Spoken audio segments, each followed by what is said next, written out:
પહેલા વરસાદની સાથે જ સ્માર્ટ સિટી સુરતના વિકાસની પોલ ખુલી ગઈ છે। સુરત શહેરમાં ચોમાસાની શરૂઆત થતાની સાથે જ મહાનગરપાલિકાની પ્રી મોન્સૂનની કામગીરીના લીરે લીરા ઉડી ગયા છે। શહેરમાં સામાન્ય ખાડા કે ભૂવા પડવાની ઘટના તો સામાન્ય બની ગઈ છે, પરંતુ છેલ્લા 15 દિવસમાં સુરતના અલગ અલગ વિસ્તારોમાં આખા રોડ ઘસી જવાની 4 મોટી આઘાતજનક ઘટનાઓ સામે આવી। સુરતના ઉધના ગામમાં પાંડેસરા નજીક વિસ્તારમાં હૃદય ધ્રુજાવણી ઘટના સામે આવી।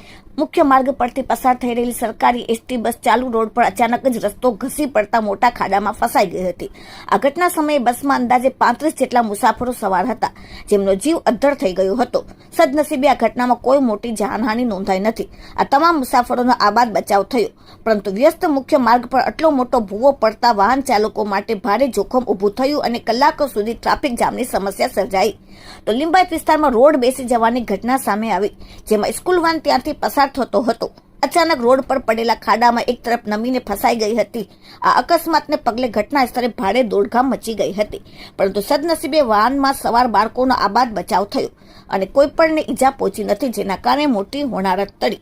એક તરફ તંત્ર સ્માર્ટ સિટી સુરતના મોટા વિકાસની વાતો કરી રહ્યા છે અને મોટા રસ્તા બની ગયા છે તેવી વાતો કરી રહ્યા છે, પરંતુ પ્રથમ વરસાદમાં જ સ્માર્ટ સિટી સુરતના મોટા વિકાસના તંત્રની પોલ ખુલી ગઈ। મસમોટા ભૂવાઓ પડ્યા છે, જેમાં બસો ફસાઈ ગઈ છે। સિટી બસ તો સહિત પણ સ્કૂલ વેન, બાળકોની બસોની વેનો પર ફસાઈ ગઈ ભૂવાઓમાં। તેના માટે જવાબદાર કોણ? શું આને વિકાસ કહેવાય, જે પહેલા વરસાદમાં જ મસમોટા ભૂવા પાડી દે છે?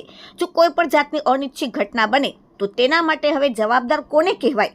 Bureau report, daily India TV, Surat.